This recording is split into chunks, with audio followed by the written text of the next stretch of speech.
झूठ से बचे रहे, सच का दम बरे, दूसरों की जैसे पहले खुद को जय करे। हमको मन की शक्ति देना, मुश्किलें पड़ी तो हम पे इतना कर्म कर,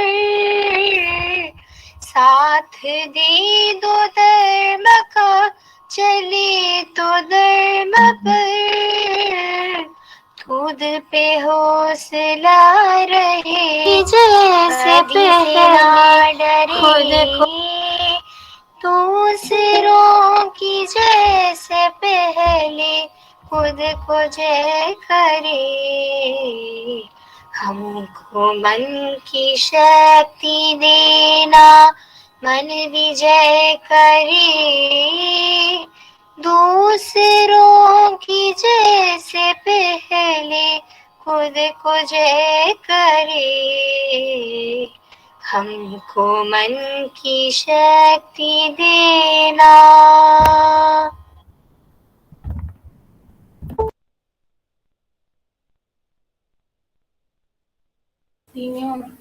Now, I will call upon Sai Smriti, Cultural Secretary, to give the welcome address.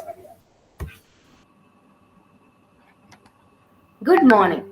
I take immense pleasure in extending a very warm welcome to everyone congregated here to celebrate the inauguration of Kalpakosha 21, Kalalaya's annual cultural fest.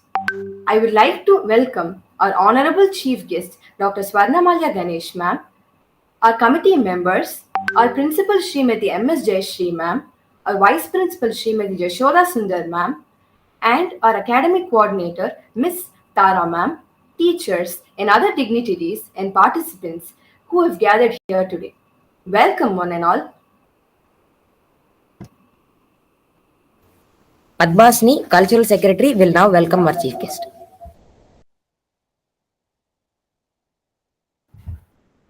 It gives me great joy to introduce our chief guest for the inauguration of Kalpakosha 2021, Dr. Swarnamalya Ganesh. She is a dancer, scholar, musician, teacher, choreographer, actor, public speaker, and an art activist, a truly multifaceted personality. She started her acting career as a teenager, gaining immense popularity for her acting abilities. She has worked with some of the biggest names in Indian cinema, including director Mani Ratnam, Bharati Raja, and music director A.R. Rahman. Dr. Swarnamalya Ganesh was once described as the Madonna of Chennai. She started learning dance at the age of 3 under Guru K.J. Sarasa and has thus dedicated her life towards it. She is also the founder of Rangamandira Academy of World Dance Performance and Indic Studies. I take great honor in mentioning that I am a proud disciple of Swarnamalya Akka and have trained under her guidance for more than 7 years now. It's a nice coincidence that our computer science teacher Rekha ma'am fondly remembers her as a schoolmate at Adarsh Vidyalaya and a very talented cultural secretary. We're very privileged to have you here with us, ma'am. Now I request you to please address the gathering. A very good morning. Am I audible? Yes. Yes, Right. you're audible. I'm sorry. 1 second. Yes, I was just wondering if I was audible and visible.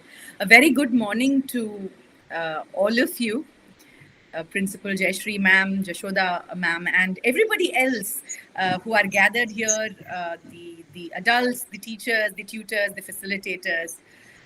And a particularly wonderful morning to the young people who have gathered here, the wonderful voice of the girl who sang the prayer, and the young boy who's emceeing this event so seamlessly. Of course, Padmasini, who is my student. I'm very proud and happy that we are coming. It's a full circle, really, that me as a cultural secretary, maybe several years ago in a school, and here is my own student as a cultural secretary in her school life. I'm very, very happy to be here.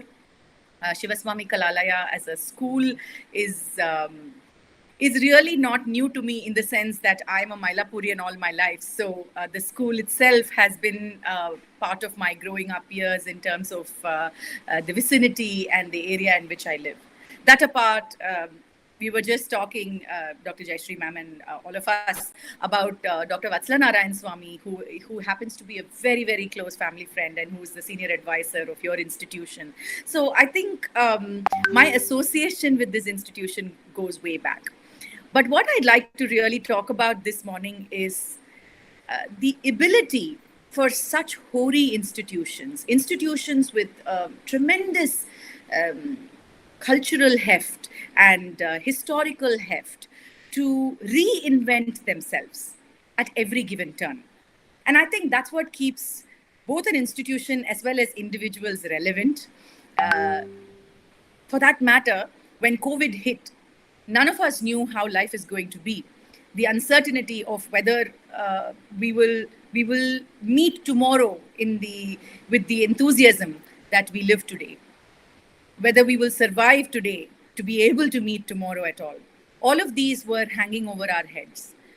But at a moment like that, to nurture the younger community, to nurture the student community, to tell them there is one place where you can have a sense of normalcy.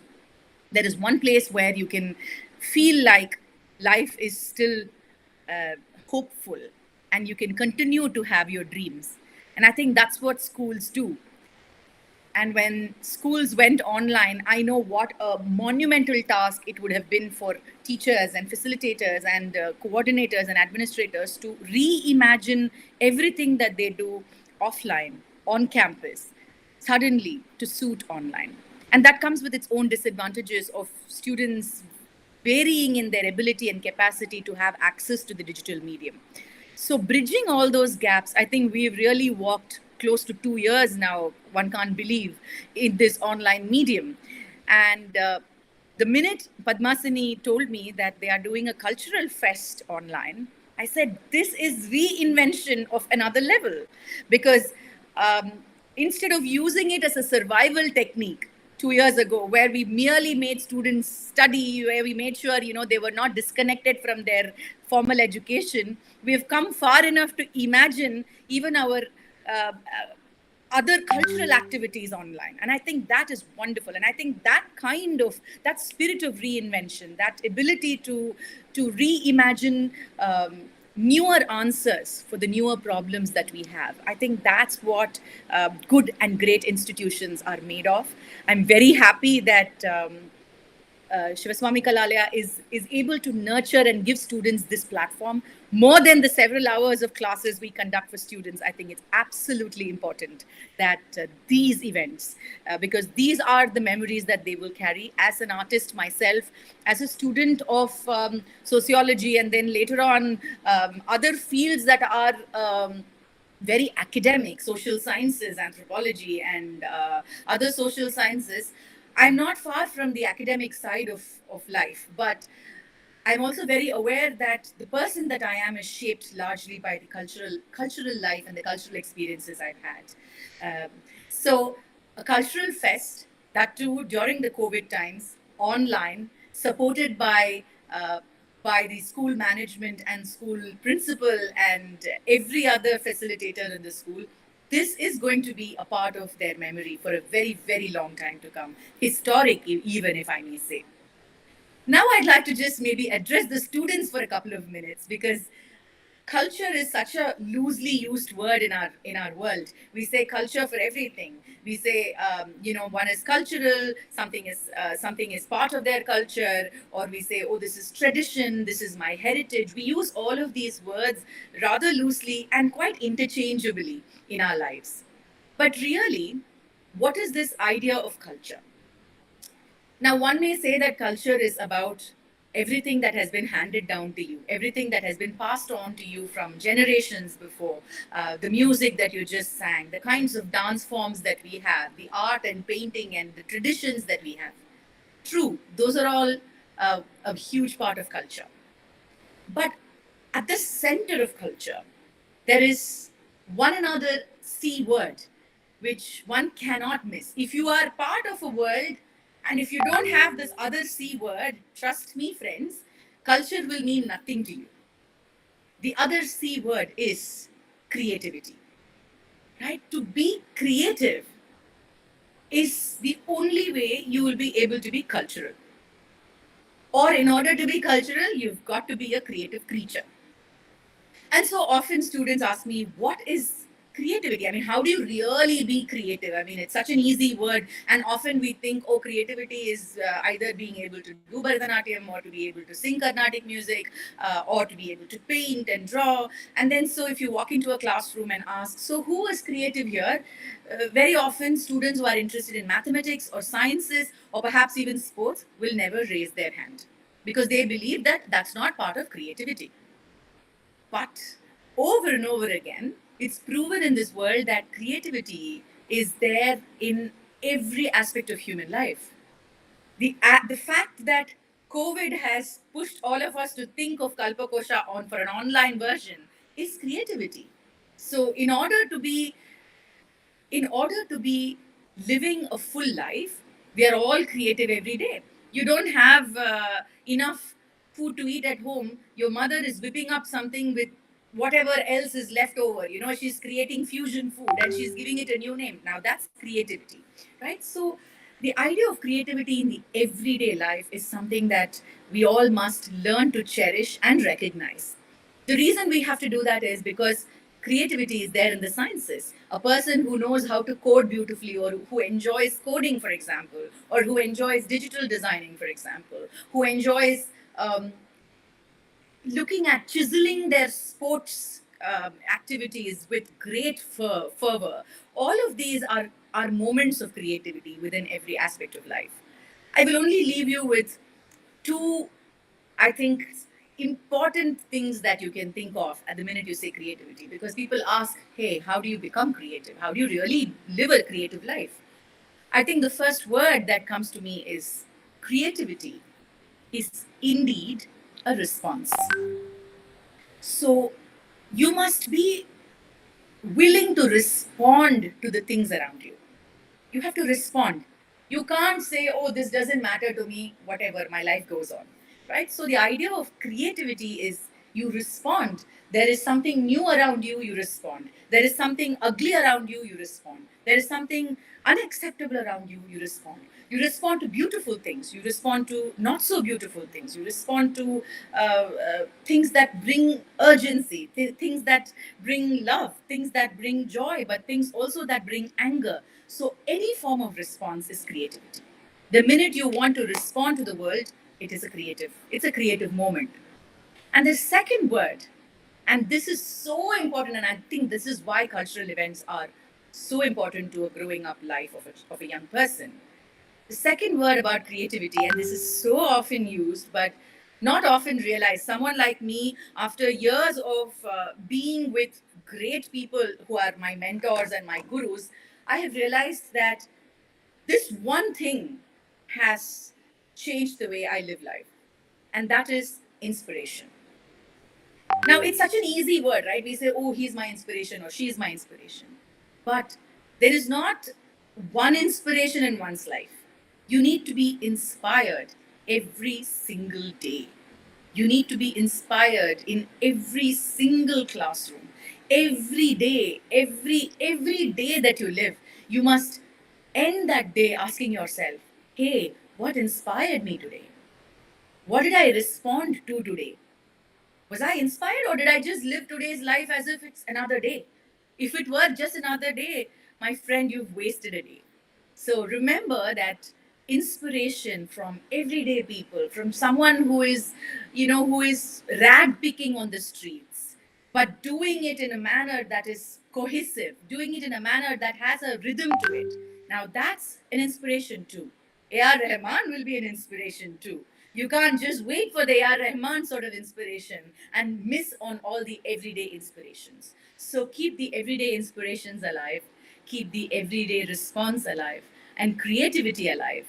And therefore, your culture is right around you. It is in you, it's around you. To that extent, I saw some of the events that are planned towards Kalpakosha 2021. And I mean, as a student, I recall I've been part of so many of these shipwreck and ADZAP, and I'm so glad that these traditions are still passed on after several years and still going on. And I'm sure it's going to be exciting, perhaps a bit challenging, but also thrilling and historic in a way for you to be able to do this online. I wish all the students the very best. What a dynamic idea to do this online, to create these wonderful school time memories for you for life. You will be those students going down in history, who had a cultural event during COVID. How cool is that? Right? So there's creativity right there. I want to thank again the management, the principal, vice principal, and everyone who wanted me to be here, and of course my own student Padmasini who reached out, and every student who's here, every young person. May your life be brilliant, as challenging as COVID has thrown up challenges, but as responsive and as stimulating and as inspiring as you have responded to this very strange times that we're all facing in life. I wish you all the very best, and I hope Kalpakosha this year happens to be one of the most memorable events of your life. Thank you very much for having me here.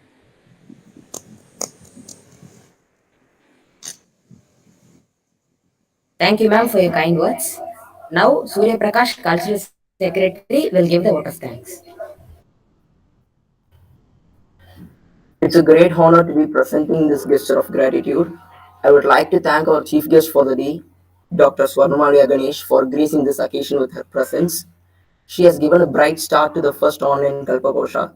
We thank our committee members, Principal Mrs. Jayashi, Vice Principal Mrs. Jashoda Sundar, Academic Coordinator Ms. Dara. We also thank all our teachers for supporting us and helping us to plan and execute this online gala event. Once again, I thank one and all. I wish all the participants good luck. We hope you all have fun at all our events. Thank you. Now, I will request all the participants to proceed to their events. All the best. The events which are slated at 10 a.m. are Shipwreck, Block and Tackle, AdZap, Jam,